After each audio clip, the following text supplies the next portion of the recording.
भारत गौरव आचार्य श्री पुलक सागर जी गुरुदेव के प्रवचन और धार्मिक कार्यक्रम देखने एवं सुनने के लिए जिन शरणम मीडिया चैनल को अभी सब्सक्राइब करें और बेल आइकॉन पर क्लिक जरूर करें।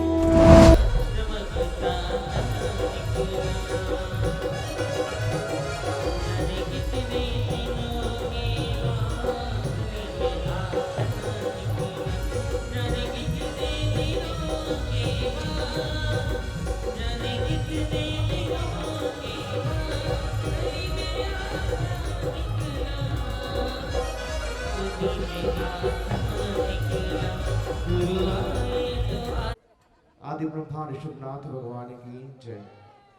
परम पूज्य पुष्पगिरी प्रणेता आचार्य भगवान पुष्पदल साई महाराज की जय। परम पूज्य भारत गौरव राष्ट्र संत आचार्य भगवान पुलक साई गुरुदेव की जय। आइए आगे कमेंट्स आदरणीय उमेश जी। आइए भाइयों, ऋषभ कथा का आज दूसरा दिन।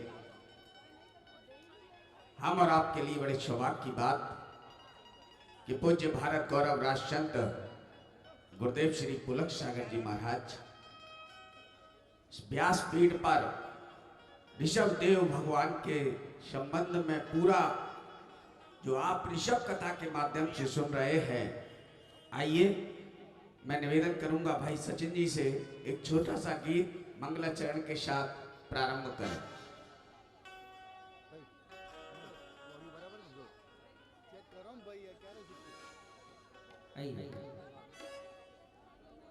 जब कहीं न लगे डूंगर पुराना, आगे मेरे गुरुवर के चरणों में रम जाना। दोनों हाथ रख बोलो, अरे मन जब कहीं न लगे डूंगर पुराना, आगे मेरे गुरुवर के चरणों में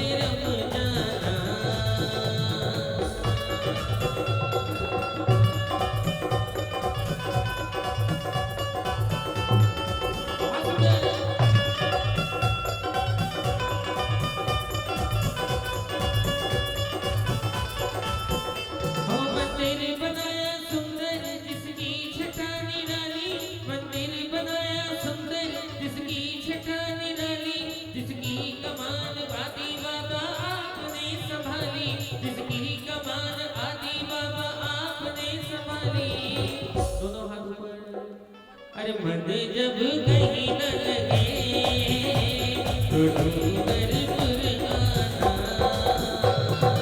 आगे मेरे गुरुवर के चरणों में रम जाना। बहुत सुने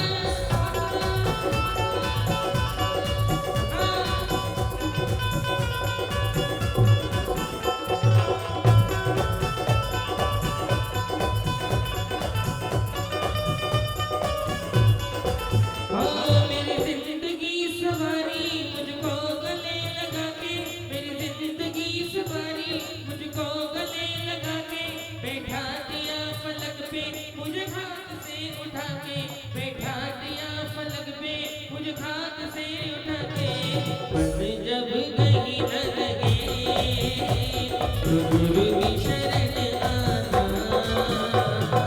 आगे मेरे गुरुवर की भक्ति में रम जाना, आगे मेरे गुरुवर की भक्ति में रम जाना। आइए भाइयों, अब चलते हैं गुरुदेव का पाद प्रक्षालन, गुरुदेव का अर्घ, शास्त्र भेंट और अंत में आरती करने का ये सौभाग्य एक ही पैकेज एक ही व्यक्ति को प्राप्त होगा। और साथ ही साथ ऋषभ कथा पर जो पुष्पहार का जो कार्य है ये भी उसी पैकेज में है, इसलिए उसकी बोली 2 मिनट में जिसका भी मन हो, जिसके भी भाव हो, जिसे लगे कि चरण धूल से बढ़कर जग में चीज कोई अनमोल नहीं, हर वस्तु का मूल है लेकिन इसका कोई मोल नहीं। और देवता तर से इस धूली को, ये धूली इतनी पावन, कौन वो पुण्यशाली, कौन वो भाग्यशाली है जो एक साथ ये सारे कार्य करने का ये सौभाग्य प्राप्त करेगा। बड़ी प्यारी प्यारी गुरुवर तेरी वाणी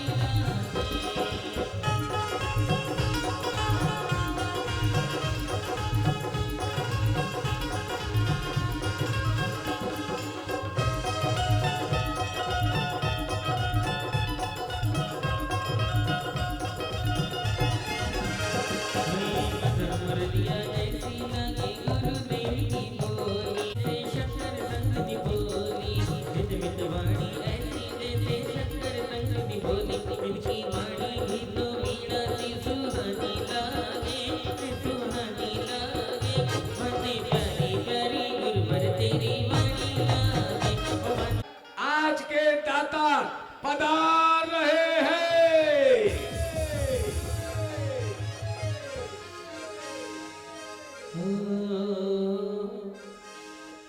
और ऐसे नहीं,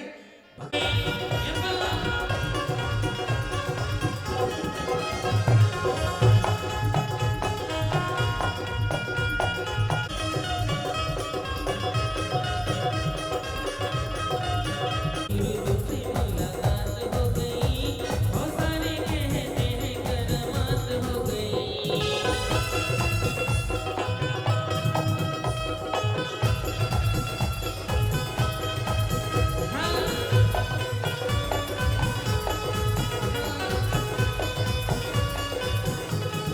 अर्घ ले लीजिए। अर्घ का ताल लेकर चल रहे हैं राहों पे नजर रखना मौसम की दुआ रखना आ जाए गुरु शायद दरवाजा खुला रखना आ जाए गुरु शायद अरे आशीर्वाद ले लो गुरुदेव से आकर।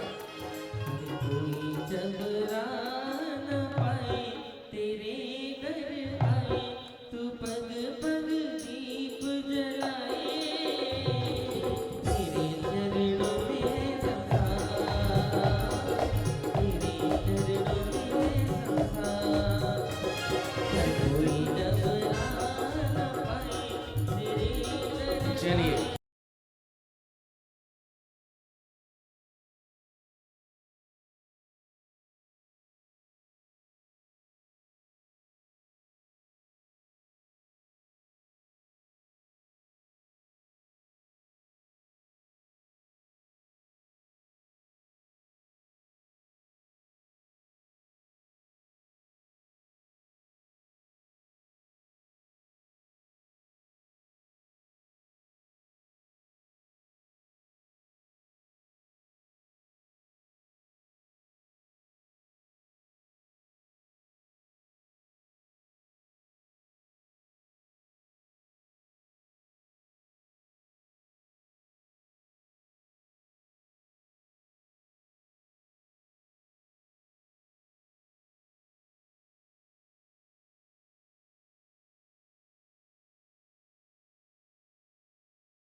जीवन गाथाए कृपा निधि गुणगान की जीवन गाथाए भूमि है आदिनाथ भगवान की हम कथा सुनाते ऋषभदेव भगवान की जीवन गाथाए कृपा निधि गुणगान की जीवन गाथाए कृपा निधि गुणगान की जीवन गाथाए कृपा निधि गुणगान की।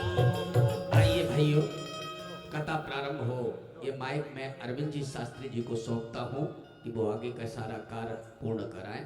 अरविंद जी शास्त्री। देवादिदेव श्री ऋषभनाथ भगवान की ऐसे दोनों हाथ अच्छे से उठाइए और जयकारा लगाइए कि आप यहाँ पर उपस्थित हैं, ऐसा प्रतीत हो। देवादिदेव श्री ऋषभनाथ भगवान की, परम पूज्य आचार्य भगवान पुष्पदन सारी गुरुदेव की, परम पूज्य भारत गौरव राष्ट्र संत मनों के आचार्य श्री पुलक साई गुरुदेव की, समस्त आचार्य संघ की। बड़े हर्ष का विषय है। ऋषभ कथा महोत्सव का आज द्वितीय दिवस है और इसे पावन अवसर पर प्रतीत हो रहा है कि डूंगरपुर नगर में अयोध्या समा गया है और ऐसे पावन पुण्य धरा पर आचार्य भगवान का पदार्पण हुआ है। मंगल सानिध्य में ऋषभ कथा का यहाँ पर आगाज हो रहा है। हम सभी आचार्य श्री के माध्यम से जान रहे हैं कि ऋषभदेव भगवान का क्या चरित्र था, कैसा चरित्र था। उस संदर्भ में हम सभी चलते हैं, परम पूज्य आचार्य श्री के पावन चरणों में निवेदन करते हैं कि हे गुरुदेव, हम सभी भक्तों को संबोधित करें और प्रसंग का क्या है, कैसा चरित्र था, हमें बताने का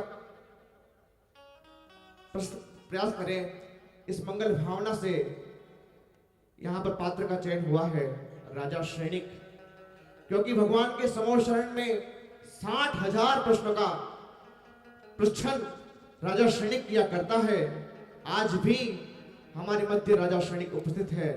वह अपने माध्यम से गुरुदेव के पावन चरणों में निवेदन कर रहे हैं कि हे गुरुदेव, हे गुरुदेव, नमोस्तु भगवान, नमोस्तु नमोस्तु।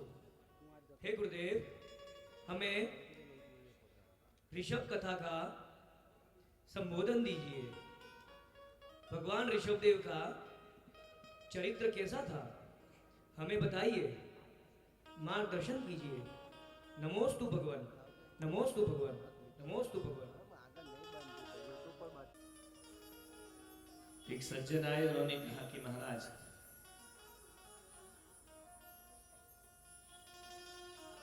आपके जैसा दिमाग हमें मिल जाए तो हम भी बेहतरीन इंसान बन जाए। हमने कहा डूंगरपुर वालों, मेरे जैसा दिमाग मिले और तुम बेहतरीन इंसान बनो। मैं तो ये कहता हूं तुम बेहतरीन इंसान बन जाओ, मुझसे भी अच्छा दिमाग तुमको प्राप्त हो जाए। दिमाग से कोई बेहतरीन नहीं बनता है। बेहतरीन बनने का प्रयास करो, दिमाग अपने आप अच्छा हो जाए। जीवन में महान बनने का प्रयास करो। किताबों को, पोथियों को पढ़ पढ़ के कोई महान नहीं होता है। इतना ध्यान रखना, किसी भी ग्रंथ से किसी मुनि का जन्म नहीं होता है, बल्कि मुनियों से हजारों ग्रंथों का जन्म हो जाया करता है। महावीर का धर्म, ऋषभदेव का यह धर्म बातों का बादशाह नहीं, आचरण का आचार्य है। भगवान बातों पर महत्व नहीं देते हैं। जैन दर्शन कहता है कि बातें मत करो, करके दिखाओ। बातें तो कोई भी कर लेता है, बातें करने में होता क्या है? करने में जिंदगी लगती, मालूम है ना? बोलने में 2 अंगुल की जीभ हिलाना पड़ती है, करने में 5 फीट का शरीर लगाना पड़ता है। शब्दों के ज्ञानियों की कमी नहीं है भारत में। इतनी गहरी गहरी बातें होती हैं, व्यवहार में कुछ नहीं होता, आचरण में कुछ नहीं होता। ये श्रमणों का धर्म है। ऋषभदेव ने अपने मुनियों को श्रमण कह करके पुकारा। उन्होंने भिक्षु नहीं कहा, उन्होंने सन्यासी नहीं कहा, उन्होंने वैरागी कहकर नहीं बुलाया। अपने मुनियों को श्रमण कह करके बुलाया। श्रमण, श्रमणी, श्रावक, श्राविका। श्रावक कौन होता है? जो सुनने की कला जानता है। श्राविका कौन होती है? जिसके अंदर सुनने की कला है। सुनना क्या होता है? सुनना नहीं, जिसके अंदर गुनने की कला है, जिसके अंदर जीने की कला है, वह श्राविका, वह श्रावक हुआ करते। महाराज सैनिक को सतपथ पर लगाने वाला कोई पुरुष नहीं। महाराज सैनिक को सतपथ पर लगाने वाला कोई था तो उनकी ही धर्म पत्नी पटरानी रानी चेलना। मैं यह निवेदन करता हूं कि जीवन की व्यवस्था, पुरुष अपने जीवन में धन कमाता है और महिला अपने जीवन में धर्म कमाया करती है। पुरुष धन कमाता है, घर की व्यवस्था बनाता है, महिला घर को धर्म से चलाती है। इसलिए आपने देखा कभी पति के आगे धर्म पति नहीं लगता है। किसके आगे लगता है? महिला के आगे लगता है ना। क्या लगता है? धर्म पत्नी। कभी बोला, कभी व्यवहार में जमता ये मेरा धर्म पति है, तो क्या कर्म पति कोई और है? पुरुष धर्म पति नहीं बन सका कभी अपने जीवन में। महिला धर्म पत्नी बन के नारी खड़ी हो जाया करती है। संख्या महिलाओं की ज्यादा है, पुरुष कम है। ये मेरे साथ ही नहीं हो रहा है, भगवान के साथ भी यही हुआ है। यदि भगवान के साथ 1 लाख मुनि है तो 3 लाख आरिकाएं हुआ करती हैं। 1 लाख श्रावक है तो 3 लाख श्रावक हुआ करता है। डबल से भी ज्यादा। श्राविकाएं ज्यादा, श्रावक कम। इसलिए मैं डूंगरपुर में ये नहीं सोच रहा हूं कि पुरुष की एक लाइन खाली है, महिलाओं की पूरी भरी है। ये तो हमारे ऋषभदेव जैसे तीर्थंकरों से चलता चला आ रहा है कि श्राविकाएं ज्यादा होती हैं और श्रावक कम हुआ करता है। आरिकाएं ज्यादा होती हैं और मुनिराज कम होते हैं। आचार्य विद्यासागर जी का संग देखा, आरिकाओं की संख्या ज्यादा। विराट सागर जी का संग देखा, आरिकाओं की संख्या ज्यादा। अभी हमारे ही थोड़ा गड़बड़, समझ गए? ये 4 ये 6 मानने संख्या ज्यादा। आहार में देखो तो नारी की संख्या ज्यादा, मंदिरों में देखो तो नारी की संख्या ज्यादा, प्रवचनों में देखो तो नारी की संख्या ज्यादा। और यही ज्यादा होना चाहिए, क्योंकि नारी को रानी चेलना का खिताब प्राप्त हुआ है। मैं महिलाओं से निवेदन करूंगा, चंदन वाला बन सको या ना बन सको, चंदन वाला का पथ बड़ा कांटों भरा है। चंदन वाला का पथ एक तपस्या का पथ है। तम चंदन वाला के रास्ते कंटक भरे हैं, कष्ट है, परिचय है, उपसर्ग है। महलों में नहीं, जेलों का पद है। चंदन वाला कारागृह में बंद रही, काले कोठरी में बंद रही। चंदन वाला बनना बहुत कठिन है, लेकिन मैं आपसे आग्रह कर रहा हूं बड़ी विनम्रता के साथ कि चंदन वाला बन सको तो अच्छी बात है, ना बन सको तो रानी चेलना बनने का प्रयास करिए अपने जीवन में। इतनी साधना तो करो। रानी चेलना का मार्ग कहाँ का है? महलों का मार्ग है। चंदन वाला जेल में है, रानी चेलना महल में है। ध्यान रखना। दोनों बहनें हैं। एक जेल में महावीर को बुलाती है तो एक महल में महावीर को बुलाने का काम किया करती है। चंदन वाला नहीं, चेलना का पथ अपना। कैसी है वह चेलना जो पति को धर्म की राह पे लगाती है? कैसी है वह चेलना जो पुत्र अभय कुमार को धर्म की राह पर लगा देती है? तुम्हारा बहुत बड़ा कर्तव्य है, बहुत बड़ा दायित्व है। तुम गृहिणी हो। गृहिणियों का दायित्व ये है कि पुरुषों को धर्म के पथ पे लगा। अभी जो माता मरुदेवी बनी है ना, नाभी राय ने बोली नहीं ली है। किसने ली है? बोलो। माता मरुदेवी, नाभी राय को तो पता ही नहीं तो चल क्या रहा है।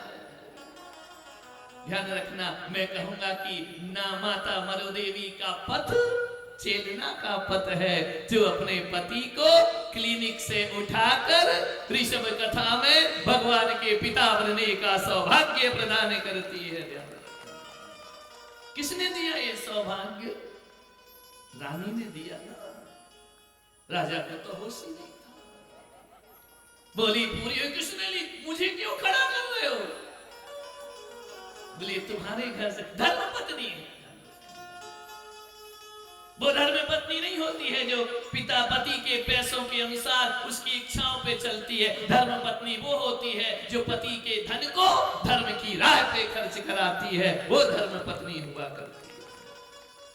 ऐसा सौभाग्य अर्जित किया है, इतिहास को दोहराया है। एक बात बताओ, पंच कल्याणक होते हैं ना, तो पिता की सेवा ज्यादा होती है, माता की सेवा ज्यादा होती है? बोलिए। माता की सेवा ज्यादा। जिन जननी एक ही पुत्र को जन्म देती है, दो को नहीं देती है। लेकिन पिता के लिए ऐसा नियम नहीं है, वो कई पुत्रों को जन्म दे सकता है।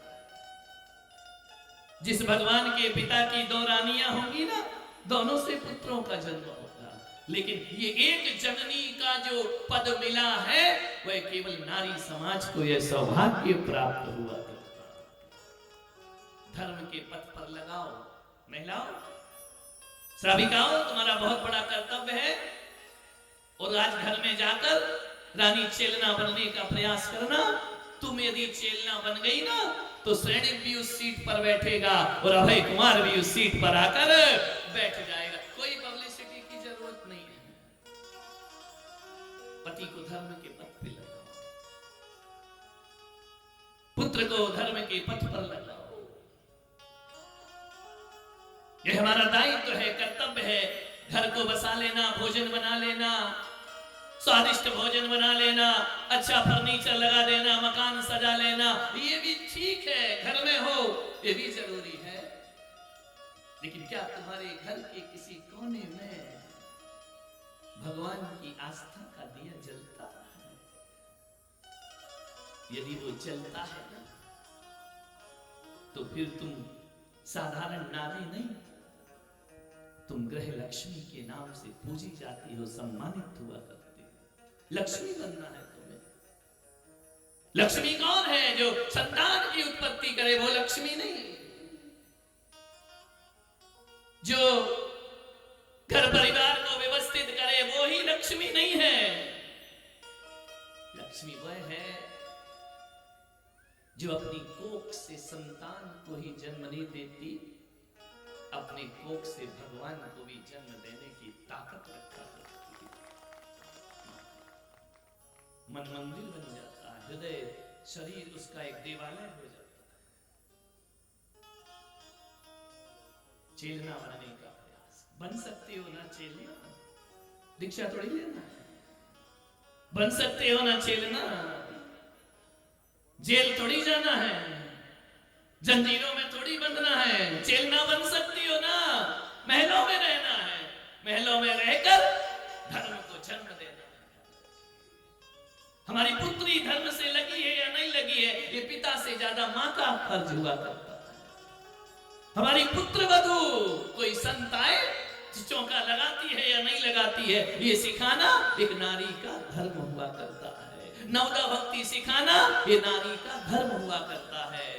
24 भगवान के नाम याद कराना ये नारी का धर्म हुआ करता है। बच्चा बोलने लायक हो जाए तो उसे मोबाइल मत पकड़ाओ, उसे 24 तीर्थंकर के नाम याद कराओ, उसे स्तुति याद कराओ, प्रभु पतित पावन याद कराओ। जब कोई बच्चा मेरे पास आता है ना और मैं पूछता हूं बेटा तुम्हें 24 तीर्थंकर के नाम मालूम है? बच्चा कहता है मालूम है, तो समझता हूं कि एक संस्कारित माँ का पुत्र है। ध्यान रखना, जब बच्चों को नहीं मालूम होता है तो लगता है माँ के अंदर भी संस्कार मौजूद नहीं है। तुम्हारी बहुत बड़ी जिम्मेदारी है इस धर्म की रक्षा को करना, धर्म को आगे बढ़ाना, पुरुषों को संयमित करना।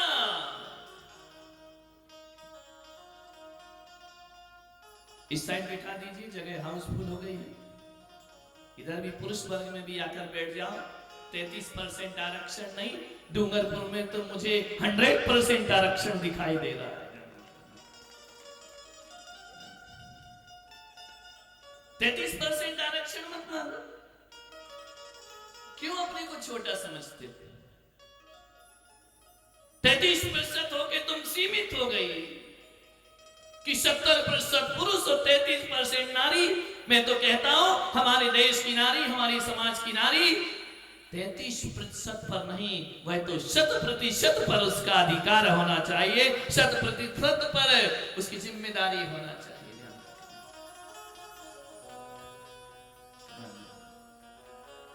बड़ा आनंद है कि यहाँ पर धर्म पिपासु लोग हैं। धर्म की प्यास तुम्हारे अंदर जागृत है।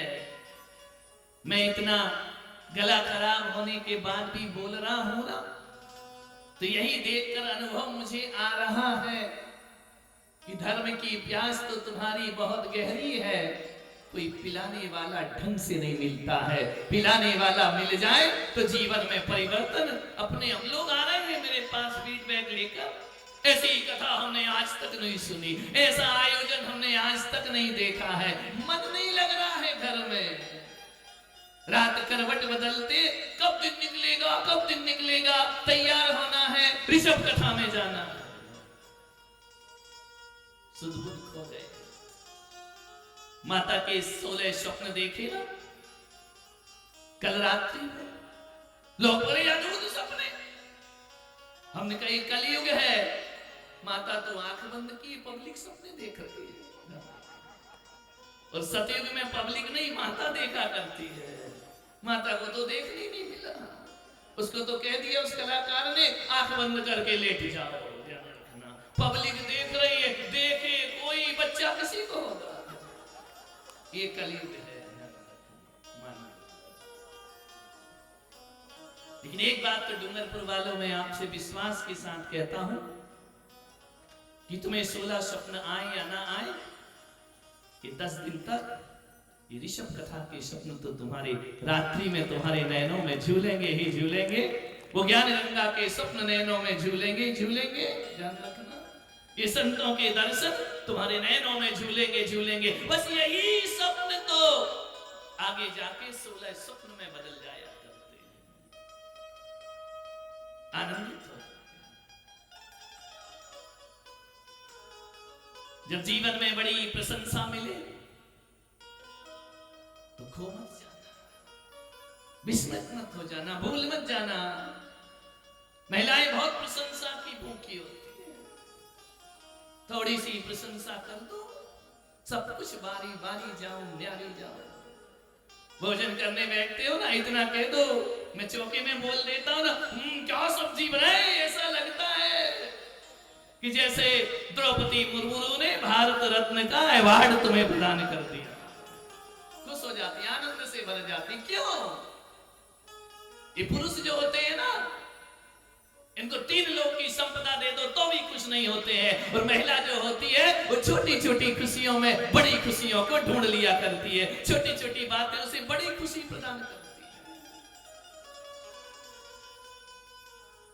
एक वो लोग हैं जो बड़ी खुशी में भी उदास रहते हैं, और एक महिला है जो छोटी छोटी खुशियां बटोरती है, छोटी बातों में प्रसन्न हो जाती है। इतना कह दो तुमसे सुंदर कोई नहीं है, आज मेरे जमी पे नहीं है कदम। जीवन इसी का नाम है। कभी तुमने ख्याल किया पागल खानों में जाकर देखना, देखने के लिए जाना, पागल होके मत जाना। आदमी पागल ज्यादा होते हैं, महिलाएं पागल कम होती हैं। देखना कभी पागल खाने में, क्योंकि ये ऐसे हैं कि ये हंस नहीं पाते खुल के, ये रो नहीं पाते खुल के। इन्हें दुनिया की संपदा भी मिल जाए तो इनके चेहरे पर आनंद नहीं रहता है। ये अंदर ही अंदर घुटन में जीते, कितना भी मिल जाए जब देखो तब रोना, इसलिए पगला जाते हैं ज्यादातर। आप नहीं, आप तो छोटी सी चीज में बहुत आनंद बटोर लेते। ये नारी का गुण बड़ा प्रशंसनीय गुण है। कितने भी ड्रेस लिया ना, ये नहीं कहेंगे बहुत अच्छी लाई, हाँ ठीक है लाई ना रख दे। एक साड़ी ले आएगा ना, झूम जाओगी, मेरा पति मेरे लिए साड़ी लेकर आया, आभूषण लेकर आया, मेरी सास मेरे लिए उपहार लेकर आई, आनंद से भर। छोटी चीजों में बड़ी खुशी ढूंढना चाहिए, इसी का नाम जिंदगी हुआ करता है। स्वर्ग जैसा वातावरण तभी निर्मित हो। मान्य ये ऋषभ कथा केवल भगवान के कथा किस्सा नहीं है, जीवन जीने की एक कला है। उस कला को जियो। रानी चेलना ने सैनिक से कहा कि महाराज जैन धर्म सच्चा था। सैनिक ने कहा ऐसा मैं नहीं मानता। मानोगे महाराज, एक दिन समझ जाओगे।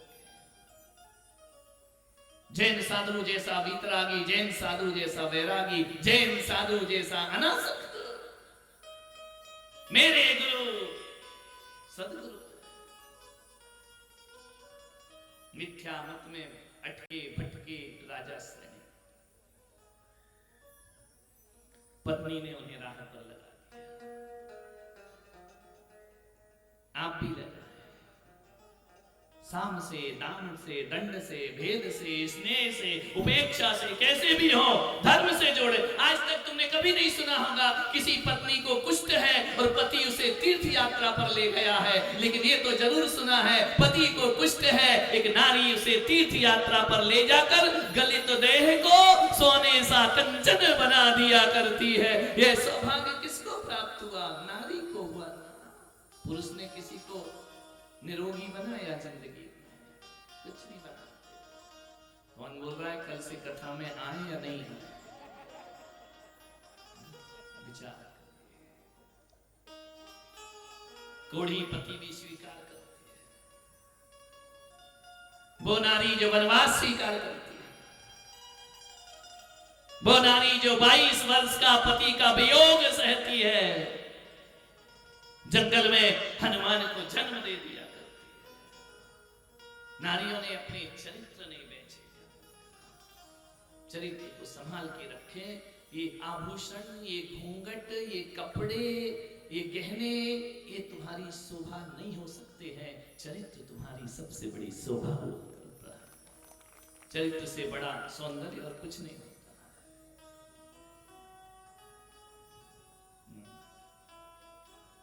प्रशंसा सुनकर क्या जीवन में आता है। भगवान ऋषभदेव से भरत जी महाराज ने पूछा कि भगवान कौन है आपके वंश में जो महान आत्मा बन सकती है? हे भगवान, इस जगत में कोई ऐसा है जो आपके जैसा तीर्थंकर बन करके खड़ा हो? भगवान ने कहा कि हां भरत, तेरा पुत्र मारीच 24वां तीर्थंकर भगवान महावीर बनकर के खड़ा हो जाए। महावीर मेरा पुत्र। मारीच के कान में शब्द पड़े, मैं महावीर, मैं तीर्थंकर, मैं भगवान। बहक गया। ध्यान रखना, कभी कभी ज्यादा प्रशंसा अज्ञानियों को बहका दिया करती है। भटक गए, अब तो मैं भगवान हूं ही, अब मैं ही भगवान हूं। तुमको मालूम है भारत में विगत 100 साल में 500 स्वयं घोषित भगवान घूम रहे हैं। क्या हर कोई अपने को भगवान बना देता है, हर कोई अपने को भगवान के समकक्ष लाकर खड़ा कर देता है। मानिए, आदमी सोचता है कि मैं ही भगवान हूं। 500 स्वयं घोषित भगवान और विश्वास ना हो तो सुबह सुबह जब तुम सोकर उठते हो ना, आस्था चैनल खोल लिया करो, कितने सारे भगवान दिखाई देते हैं उसमें जो स्वयं घोषित भगवान। भगवान अलग होते हैं, इंसान अलग होता है। एक दोहा बोल दिया कि गुरु गोविंद दोनों खड़े काके लागू पाए और बलिहारी गुरु आप की गोविंद दियो। इस दोहे ने बड़ा भ्रम फैलाया, भगवान को धक्का लगाया, गुरु को भगवान बना दिया। ऐसा कभी नहीं हो सकता है। एक बात याद रखना, मेरे महावीर को छोड़कर यदि पुलक सागर को पूजोगे तो मैं गारंटी लेता हूं तुम्हारा कल्याण कभी होने वाला नहीं है। ध्यान रखना,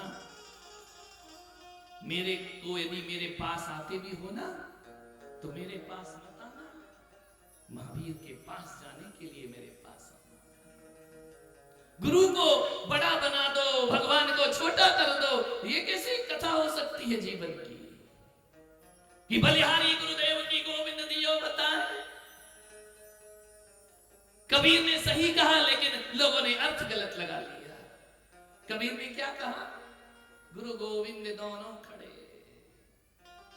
गुरु किसके पास खड़े हैं? किसके पास खड़े हैं? गोविंद के पास। आज के गुरु गोविंद के पास खड़े हैं क्या? बोलिए, गोविंद है क्या उनके पास? भगवान है क्या उनके पास? गुरु गोविंद दोनों खड़े। पुलक सागर गोविंद के पास नहीं खड़ा है, शांति सागर गोविंद के पास नहीं खड़े हैं, विद्या सागर गोविंद के पास नहीं खड़े हैं, पुष्पन सागर गोविंद के पास नहीं खड़े हैं। गोविंद के पास कौन गुरु खड़ा है? गौतम गणधर भगवान गोविंद के साथ खड़े दिखाई देते हैं। हमारा तो भगवान ही नहीं, तीर्थंकर ही नहीं है, हम कहां उनके साथ खड़े हैं? कबीर ने सही कहा है, गुरु गोविंद दोनों खड़े। ये नहीं कि गोविंद ऊपर बैठे गुरु नीचे खड़े। गोविंद का पता ही नहीं है, हमें गोविंद मिला नहीं और तुमने गोविंद को धक्का देकर हमें भगवान मानना शुरू कर दिए। अज्ञानता है तुम्हारी। ध्यान, जो गुरु गोविंद के समकक्ष पहुंच गया। हम में और तुम में ज्यादा अंतर नहीं है डूंगरपुर वालों। तुम भी भटके हुए भगवान। ऋषभदेव कहेंगे प्रत्येक आत्मा में भगवान है, कोई परमात्मा दुनिया नहीं चलाता है। अकृतत्ववाद जैन दर्शन का प्रत्येक आत्माएं भगवान का रूप ले सकती है। तुम नहीं ले रहे हो अभी, क्यों नहीं ले रहे हो? भटके हुए भगवान। जिस दिन ऋषभदेव की सुध आ गई उस दिन भगवान को रास्ता प्राप्त हो जाएगा। भटके भगवान को अपने आप मंजिल मिल जाएगी। मैं तुम्हारे वंश का भटका हुआ हूं देवता, आत्म तत्व छोड़कर मैं जगत को देखता। हे ऋषभदेव, मैं तुम्हारे वंश का भटका हुआ भगवान हूं, बस तुम्हें छोड़कर मैं जगत को देख रहा हूं। वो जिस दिन कोई अमृत वचन मेरे कान में घुल जाएगा, ध्यान रखना, ये भटका हुआ भगवान अपना रास्ता पाकर निर्वाण को प्राप्त कर लेगा। बस इंतजार है भाई कौन सा अमृत वचन हमारे जीवन में परिवर्तन लेकर आ जाए। परिवर्तन आएगा तो अमृत वचन काम के। मैं लाखों वचन बोलता हूं 1 घंटे में, हर वचन तुम्हारे काम का थोड़ी है। जो तुम्हारी जिंदगी को बदल दे वो वचन तुम्हारे लिए उपदेश हुआ करता है। जो तुम्हारे जीवन को मजबूर कर दे बदलने के लिए, समझना वही दिव्य ध्वनि है। जो तुम्हारे जीवन को परिवर्तित कर दे, समझना वही ऋषभ कथा है। ध्यान रखना, रखना, वरना ऐसे शब्द तो इस कान से सुने जाते हैं और इस कान से निकाल दिए जाते हैं। एक शब्द, मुझे नहीं मालूम वो कौन सा शब्द होगा जो तुम्हारे जीवन को बदल देगा।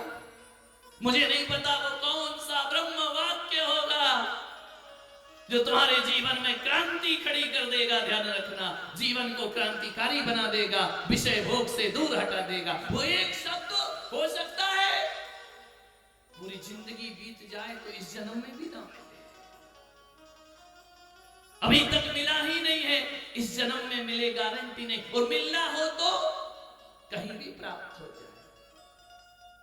नेमीचंद एक विद्वान, मुरैना, उत्तर प्रदेश, मध्य प्रदेश, मंदिर से लौटते हैं, पूजा करके घर आते हैं, शास्त्रों का ज्ञान है, अध्ययन किया है,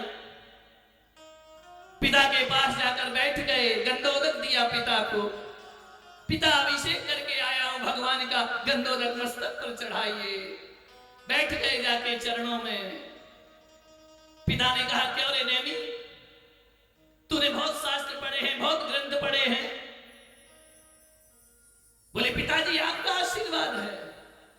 बोले पागल है क्या तू, इतने ग्रंथ पढ़ के तुझे बैठना नहीं आता है? बैठना? हमने कहा मैं सही तो बैठा हूं। बोले पागल, एक कुत्ता भी जब बैठता है ना तो पूंछ से जमीन को झाड़ के बैठता है, और तू शास्त्रों को पढ़ने वाला ऐसे ही आकर बैठ गया। एक ब्रह्म वाक्य मिल गया एक विद्वान को, क्रांति घटित हो गई इस वाक्य से। एक पिता कहते हैं कि तू कुत्ते से भी बदतर है क्या, देख के नहीं बैठता है, बिना शोधन किए कैसे जमीन पर बैठ गया। बच्चे के भीतर एक ऐसा परिवर्तन आया, एक विस्फोट हुआ।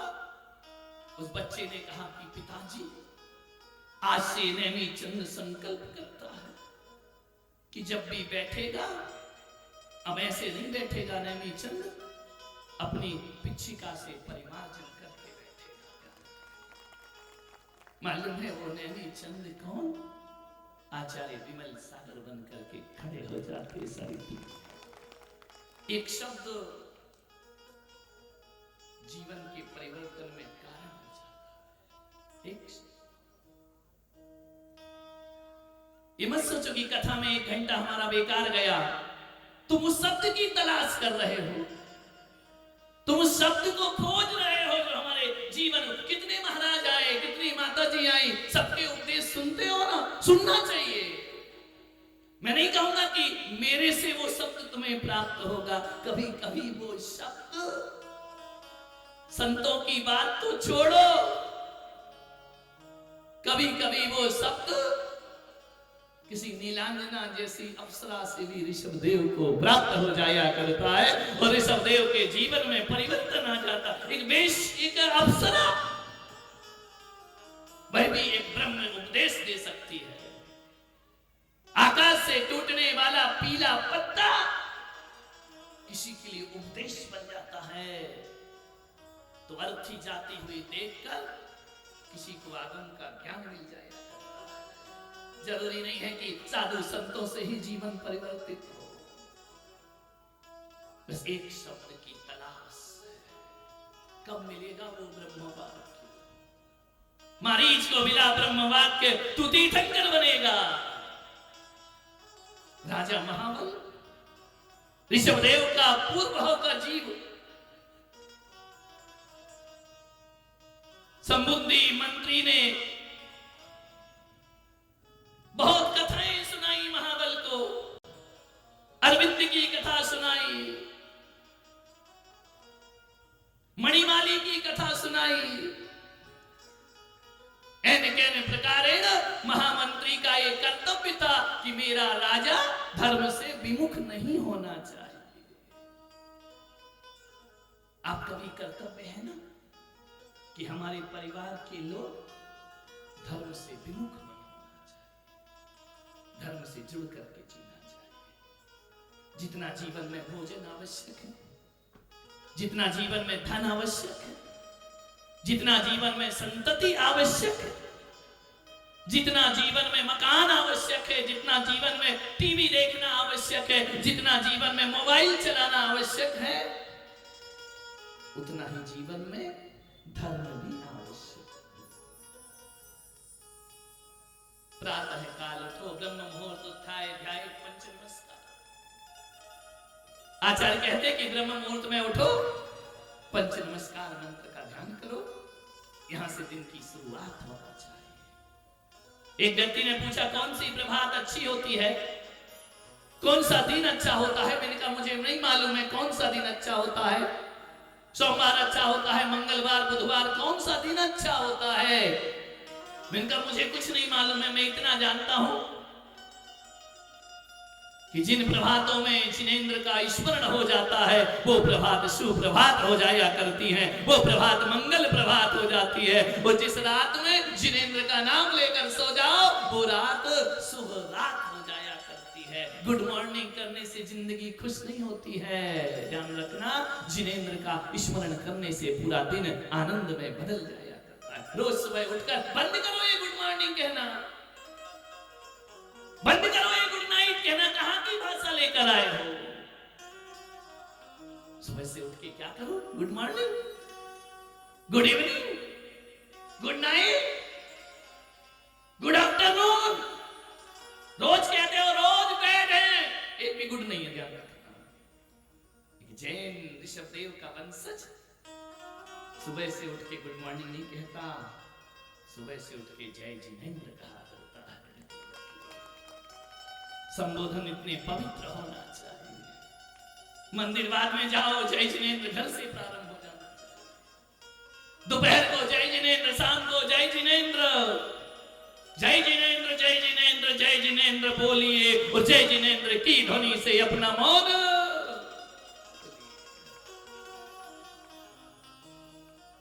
कैसे हो तुम? मुसलमान दिखता है तो सलाम कर लेते हो, हिंदू दिखता है तो राम राम कर लेते हो,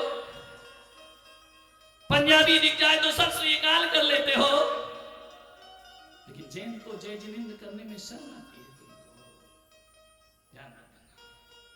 ऋषभ कथा कहती है जिनेंद्र बाद में बनना, जिनेंद्र की वंदना पहले करना सीखिए। जय जिनेंद्र करिए, सामने वाला आपसे राम राम भी करे, सलाम भी करे तो आपके मुंह से जय जिनेंद्र निकलना चाहिए। वो राम राम कह के अपने हिंदुत्व का परिचय दे रहा है, वो तुम जय जिनेंद्र कह के अपने जैनत्व का परिचय दे रहे हो। गुड मॉर्निंग क्या नहीं, जिनेंद्र का परिचय। पहले घरों में लिखा रहता था अतिथि देवो भव, पहले लिखा रहता था घरों में सुस्वागतम, पहले फिर लिखने लगे वेलकम, अब लिखा रहता है कुत्तों से सावधान। एक जगह तो क्या लिखा था मालूम है?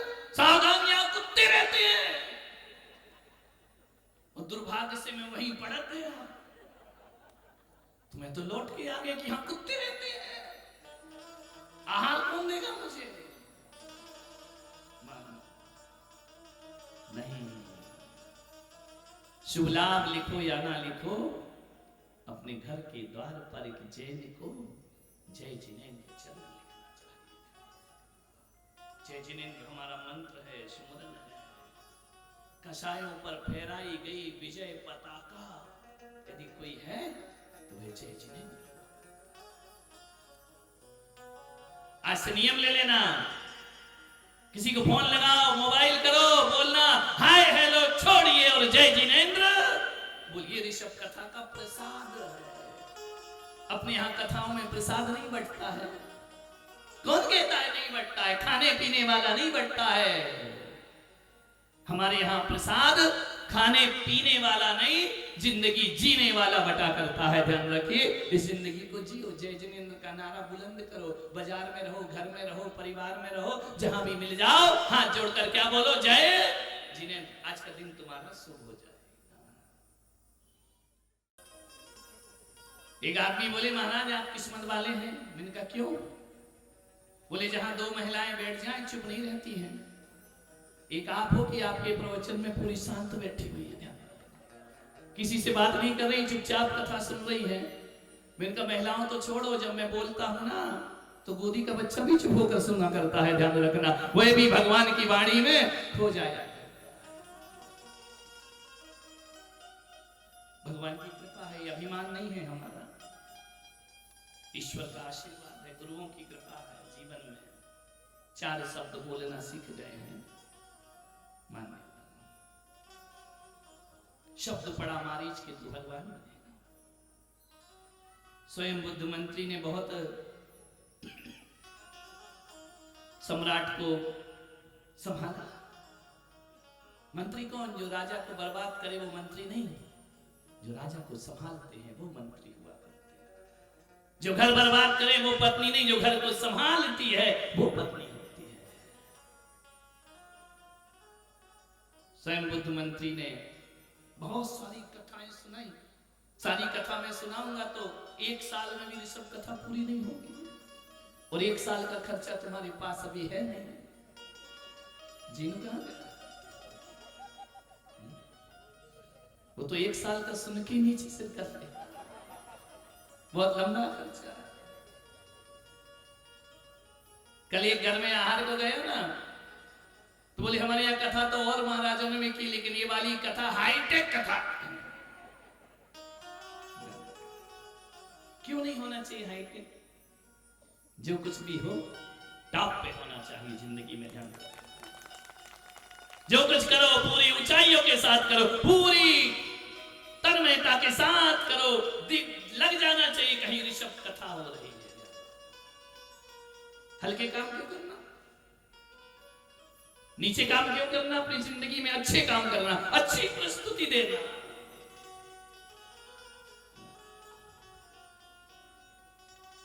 महामंत्री ने राजा को संभाला कि महाराज अपना सम्यक नहीं खोना।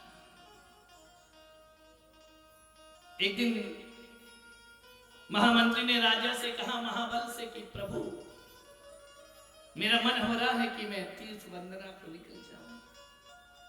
बहुत दिन हो गए किसी जिनालय की वंदना नहीं की, अकृत्रिम चैत्यालय की वंदना कर लूं जाकर।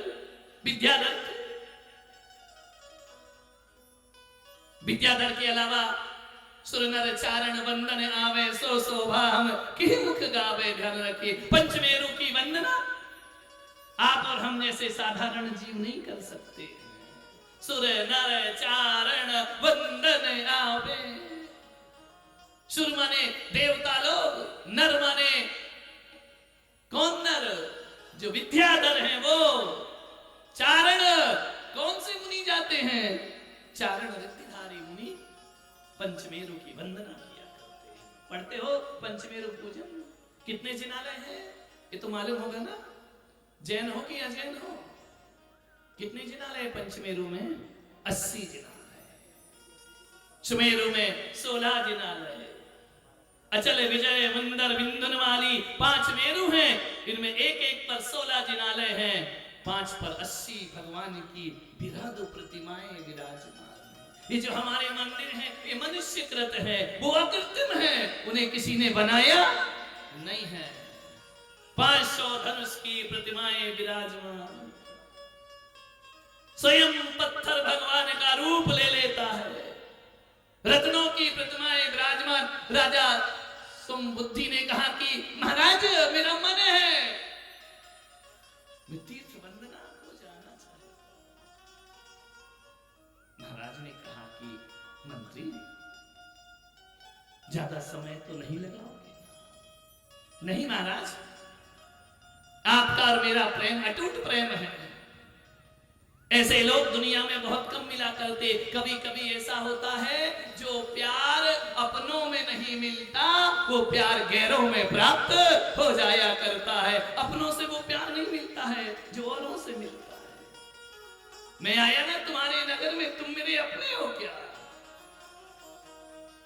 लेकिन डूंगरपुर वालों, तुम मेरे गैर भी थोड़ी हो, तुम मेरे अपने हो। अपनों में जो नहीं मिलता वो गैरों में मिला करता है।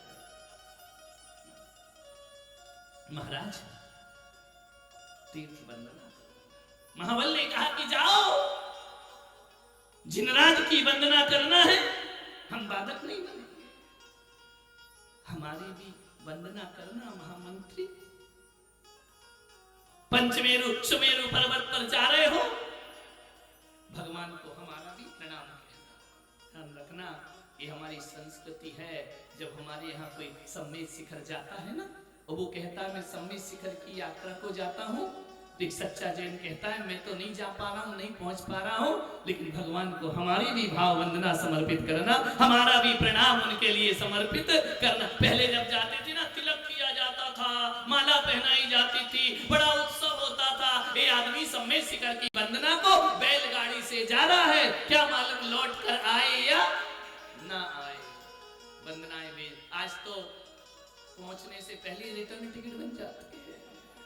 अभी रामलाल गया नहीं है, घर से निकला नहीं है, रिटर्न की टिकट तैयार।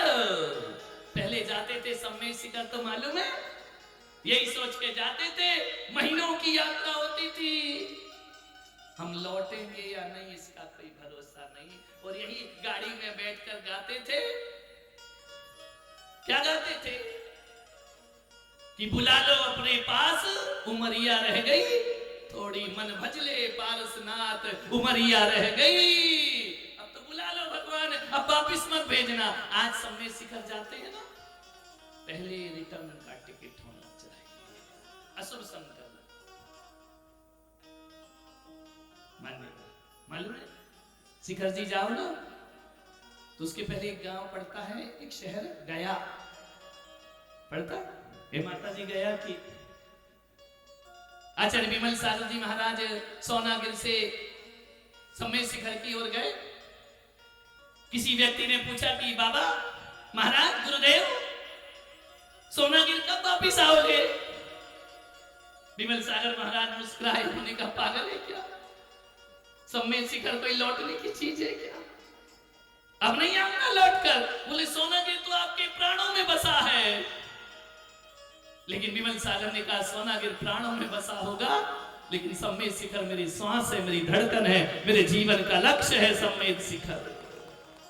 महाराज एक बार तो लौट कर आना। महाराज ने कहा पागल है क्या? सम्मेद शिखर कोई रिटर्न टिकट की स्थान है क्या? मैं नहीं गया सम्मेद शिखर मुनि बनने के बाद। लोग बोले कब जाओगे? मैंने कहा जब लौट के नहीं आएंगे तब जाएंगे घर। शिखर जी से कोई लौटता है? दुर्भागी होगा जो वापिस लौट आता है। बोले ऐसा क्यों कहते महाराज? मैंने कहा ऐसा इसलिए कहता हूं कि सम्मेद शिखर से पहले गया है, स्टेशन पड़ता है गया। गए हो आप सम्मेद शिखर?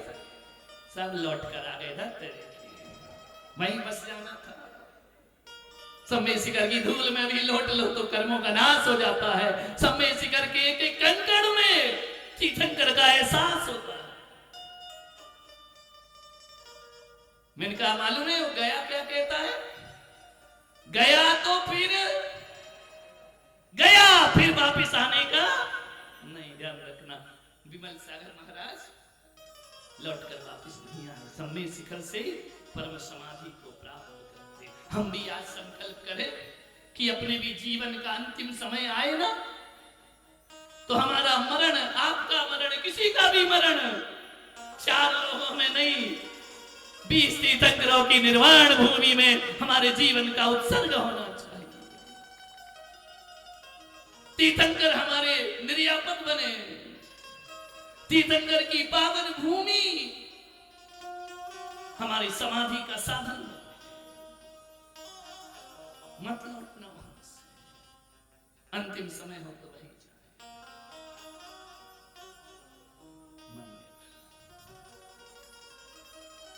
जाओ। मंत्री वंदना कहो हमारी भगवान से। सुमेरु पर्वत पर पहुंचे समुद्री मंत्री, जाकर क्या देखा?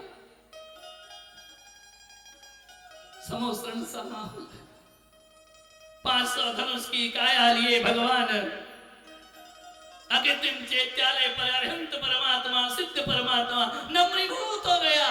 महामंत्री दुनिया की सुध बुध खो गई। तुम तो मंदिर जाते हो ना, वापिस लौटने का सोचते, अभी गए और अभी आए। नहीं, मंत्री को लगा कि बस जीवन लीला यही समाप्त हो जाना चाहिए। भगवान समय हो ऐसा जो प्राण तन से निकले। नमोकार जपते जपते यह प्राण तन से निकले।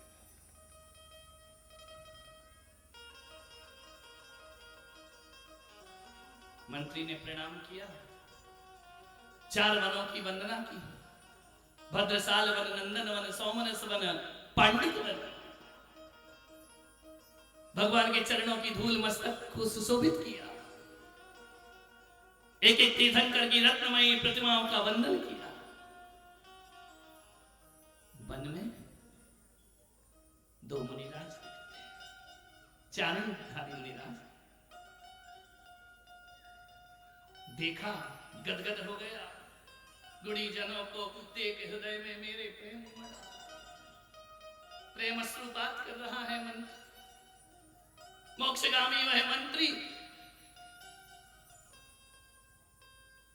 देखा मुनिराज को, अमित गति और अरिंजय 2 मुनि महाराज, युगल मुनि के दर्शन किए, प्रणाम किया, वंदना की। भगवान मेरा उद्धार करो। अवधि ज्ञानी मुनिराज, कैसा प्रेम, कैसी अटूट श्रद्धा, कैसी लगन। ये दिलों के रिश्ते, ये मन के रिश्ते भी बड़े अजीब होते हैं, कच्चे धागों से बनते हैं, लोहे श्रृंखलाओं से ज्यादा मजबूत होते हैं। पूछा, भगवान बहुत दिनों से संशय है, बोलो। हमारा जो सम्राट है ना महाबल, वो भव्य जीव है या अभव्य जीव है? वो धर्मात्मा पुरुष है या नहीं है? मैं जिसकी सेवा करता हूं, जिसका ध्यान रखता हूं 24 घंटे, बताओ भगवान। हे मुनिराज, वो मेरा राजा, इसका भविष्य क्या होगा? मुनियों ने कहा कि मंत्री, किस्मत वाला है तू, तो जिसकी सेवा करता है। तू भव्य अभव्य की बात कर रहा है?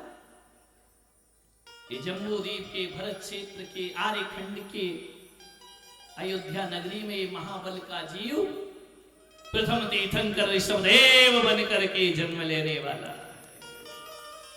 ये भावी तीर्थंकर है, ये भावी भगवान है। मारीच ने भी सुना था भगवान है, मंत्री ने भी सुना महाबल भगवान है। आगामी तीर्थंकर, भरत क्षेत्र के तीर्थंकर, प्रथम तीर्थंकर का पद जिन्हें प्राप्त होने, राम राम। जैसे तुम्हारा सुनते ही तालियां बज गई ना, उसके राम राम रोमांचित हो गया। मेरा सम्राट तीर्थंकर बनेगा। डूब गया सम्राट की भक्ति में, सजल हो गए नयन। धन्य हो गया मेरा जीवन, मैं बनूं या ना बनूं, भावी तीर्थंकर की उपासना करूं।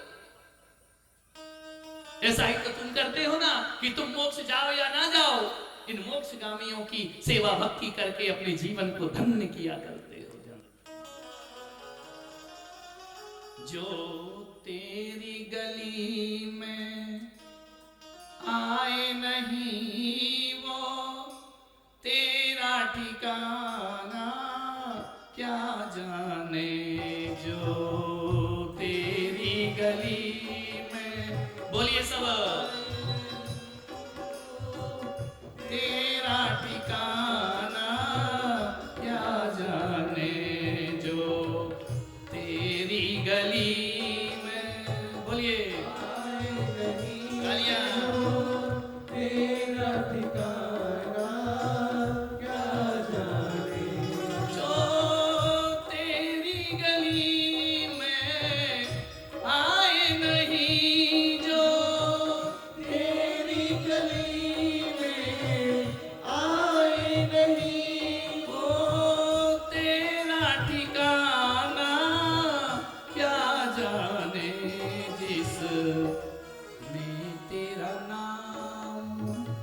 जय हो। तालियां मीठी मीठी आनंद के साथ भगवान की कथा है।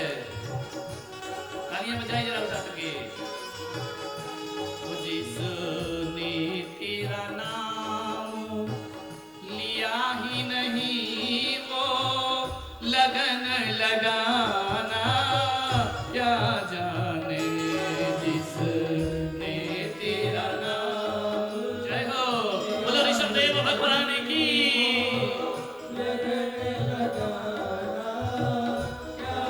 महामंत्री की भक्ति, जय हो। आनंद, तालियां झूम झूम कर।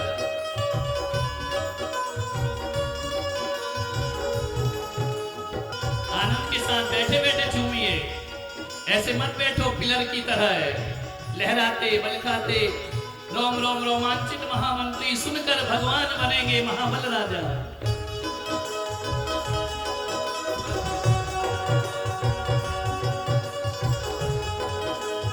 जय हो।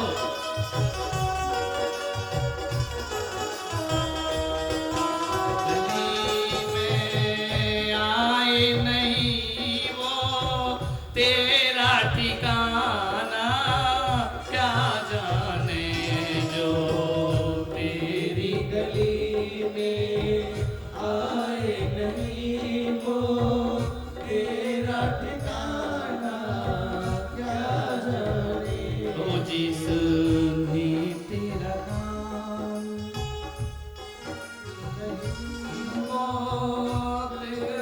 लगाना क्या जाने। जिसने तेरा नाम लिया ही नहीं वो लगन लगाना क्या जाने। ओ ये दुनिया गोरख धंधा है। ये दुनिया गोरख, सब बोलिए धंधा है। ओ ये दुनिया गोरख धंधा है। ये दुनिया गोरख धंधा है। सब जग माया में अंधा है। सब जग माया में अंधा है। जिसने प्रभु, जिस अंधे ने प्रभु देखे नहीं।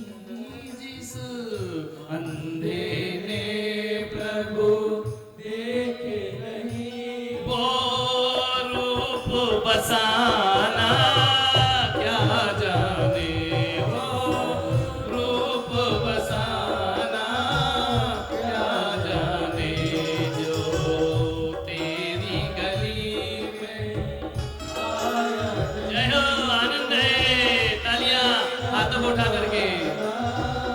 कथा है भगवान की पावन पुनीत कथा।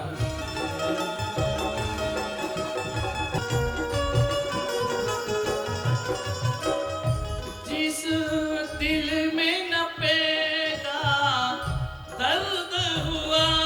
जिस दिल में न पैदा दर्द हुआ वो पीर पराई जाने क्या। वो पीर पराई जाने क्या। मैं तो हूँ दीवाना। मैं तो हूँ दीवाना जिनवर का संसार दीवाना क्या जाने।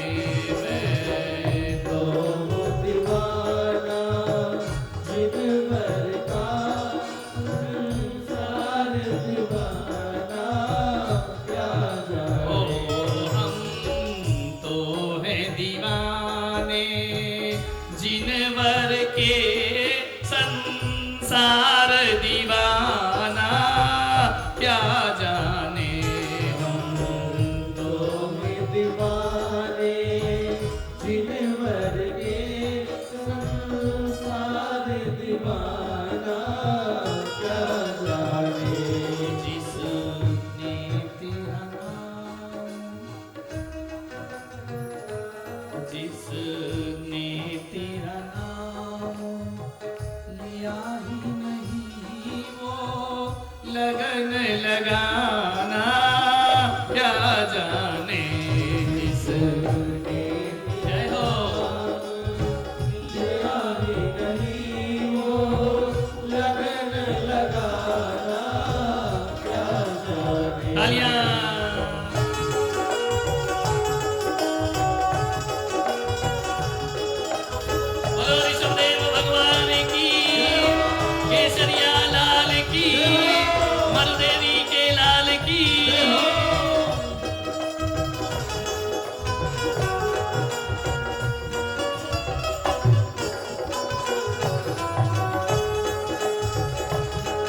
दिनेश भाई खड़े हो ना, तुम तो अच्छी भक्ति करते हो, खड़े हो जाइए।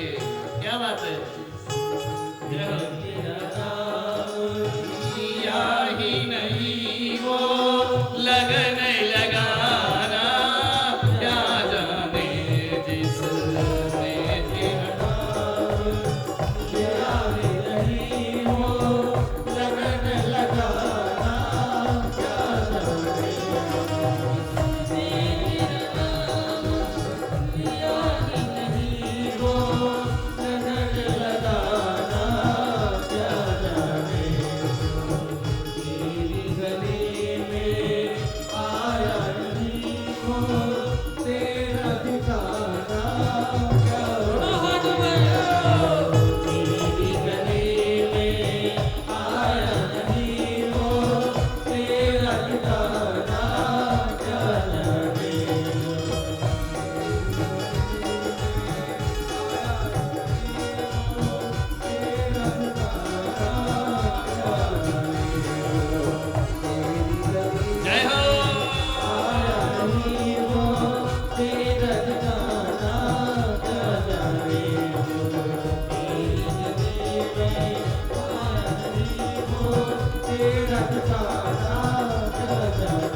बोलो विश्वदेव भगवान की। ऐश्वर्या लाल की जय हो। समय हो गया है आपका। पूछा कि महाबल भव्य है, यदि भगवान ने कहा भव्य है, तीर्थंकर बनेगा। एक बात करो, 5 मिनट तो शेष कथा सामने। एक बात करो मंत्री, इंतजार कर रहा है महाबल तुम्हारा। अब ज्ञानी मुनि थे, आज तुम्हारा राजा रात्रि में स्वप्न देखेगा। वह तुमसे स्वप्नों का फल पूछे, उससे पहले तुम जाके स्वप्न का फल बता दे। क्या प्रश्न, क्या स्वप्न महाराज? आज तुम्हारे राजा को स्वप्न आएगा, सम्राट को, कि 3 मंत्री उसे कीचड़ में डुबो रहे हैं, दलदल में, और एक तुम हो जो उसे निकाल के सिंहासन पर उसका अभिषेक कर रहे हो। ऐसा स्वप्न महाराज? गुरुदेव,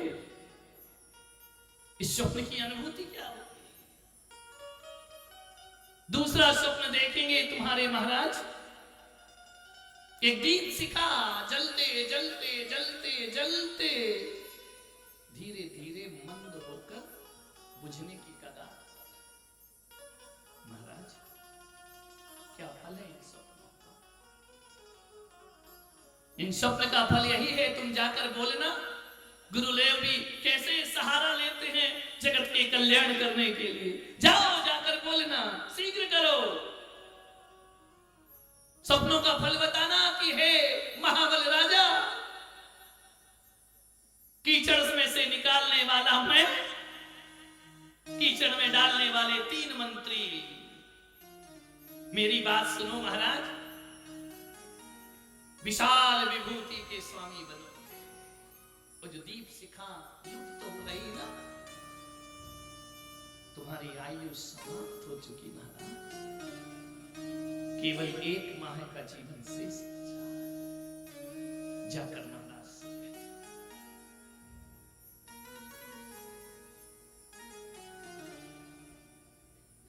गया मंत्री, दौड़ा दौड़ा गया। इंतजार में थे महाबल। मंत्री तुम पधार गए, स्वागत है तुम्हारा। आओ, कैसी रही तुम्हारी जिन वंदना? कैसा रहा तुम्हारा भगवान की प्रति भक्ति?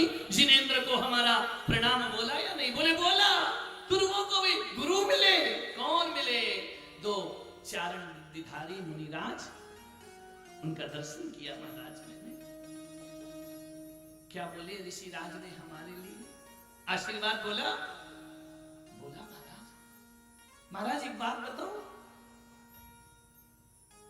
आज रात आपने स्वप्न देखे, तुझे कैसे पता मंत्री? तू तो मेजे से हजारों किलोमीटर दूर था। ऋषिराज को पता था, महाराज तुम स्वप्न बताओगे या मैं फल बताऊं? तुम ही बताओ मंत्री, तुम ही बताओ।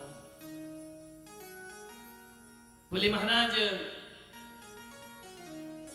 गुरुदेव से मैंने पूछा था कि मेरे सम्राट भव्य हैं या अभव्य हैं, धर्मात्मा है या नहीं है। क्या बोला मुनियों ने? शरणधारी मुनियों ने बोला कि तेरा सम्राट भव्य ही नहीं है, बल्कि भरत क्षेत्र का प्रथम तीर्थंकर ऋषभदेव का जी। तालियां बज जाना चाहिए आनंद से, अनुमोदना से। तुम तीर्थंकर बनोगे भगवान, हे भावी तीर्थंकर। मैं तीर्थंकर मारीच ने सुना मैं तीर्थंकर बनूंगा, भटक गया रास्ते से। महाबल ने सुना मैं तीर्थंकर बनूंगा। रोम रोम रोमान। तुमको कोई कह दे कि तीर्थंकर बनोगे तो कैसा लगेगा? कहेगा कोई नहीं, लखन तो तीतर बनने के भी नहीं है, तीर्थंकर तो बहुत बड़ी बात है। लेकिन कह दिया जाए कि तुम भगवान बनोगे तो कैसा लगेगा? गानों में कैसा लगेगा? अमृत भूल जाए। स्वप्न का फल क्या है मंत्री जी? आप बड़ी विभूति के स्वामी बनने वाले हैं। कीचड़ में 3 मंत्री आपको फंसा रहे हैं, मैं निकाल रहा हूं। हाँ मंत्री, मैंने यही स्वप्न देखा है। मैं आपका हितैषी हूं भगवान। मैंने आपको निकाल के सिंहासन पे बिठा के अभिषेक किया ना, बस अब इसके बाद तुम्हारा स्वर्गों में अभिषेक होने वाला है मेरा। मैंने ऐसा क्या किया है मंत्री जो मैं इतनी विभूति का स्वामी बनूंगा? तुम जिन भक्त हो ना, जिनेंद्र भगवान की भक्ति करते हो ना, जो जिनेंद्र का भक्त होता है वह नरक और पशुगति में जन्म नहीं लिया करता है। आपको भी जीवन में इस कथा से सीखना है, जिन भक्ति करो जीवन। दूसरा स्वप्न देखा महाराज, ये स्वप्न मेरा गला रुंध रहा है। क्यों? ये स्वप्न कहता है एक दीप शिखा का लुप्त होना, धीरे धीरे आपकी आयु पूर्ण हो गई। 1 माह बची है आयु, बस। ऐसा शरीर में कुछ दिखता तो नहीं। पुण्यात्मा हो ना महाराज, पापात्मा तड़प तड़प के मरते हैं, पुण्यात्मा आनंद से मृत्यु का महोत्सव किया करते हैं। आप पुण्यात्मा, आपको रोग नहीं आएंगे, व्याधि नहीं आएगी महाराज। हे भावी तीर्थंकर, तुम्हारा मृत्यु तो महोत्सव बनेगा। तुम्हें कोई कह दे कि महीने भर मरना है तो तुम क्या करोगे? बोलो, बड़ा बेटा इधर आ, छोटी बहू इधर आ, ये दुकान तू ले ले, ये मकान मेरा। यही करोगे ना? मम्मी का ध्यान रखना, मैं जाने वाला हूं। ये संसारी जीवों की पहचान। कुछ करो, कुछ उपाय करो, मेरी मृत्यु टल जाए। राजा महाबल ने कहा कि मंत्री निराश क्यों होते हो? मृत्यु तो जीवन का अटल सत्य है, और ये मेरा सौभाग्य है कि निरोग काया से मृत्यु का वर्ण करूंगा। रोगी लोग क्या मृत्यु का वर्ण करें? उसके नगर में, उसके आंगन में, उसके बगीचे में जो चैत्यालय था ना, वहां चले गए महाबल राजा। अब मैं चारों प्रकार के आहार का त्याग करता हूं। धन्य दशरथ मंत्री, मुझे जीवन भर संभाला है ना, अंत समय भी गफलत में आ जाऊं तो क्या करना?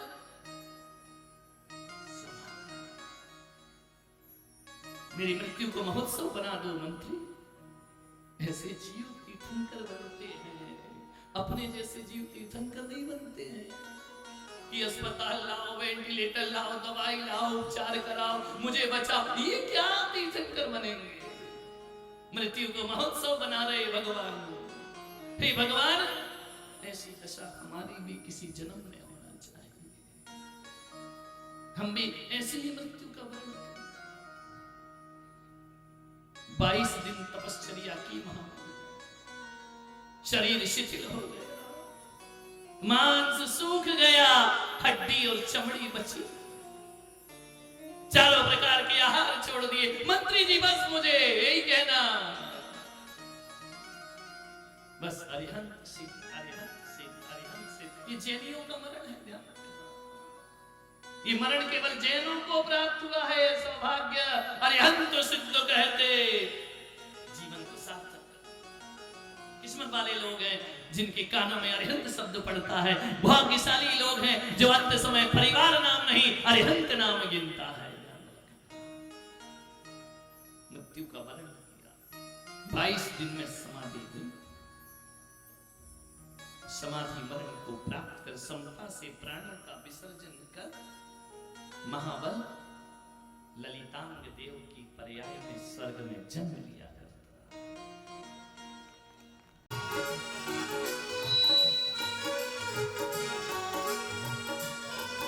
जय हो।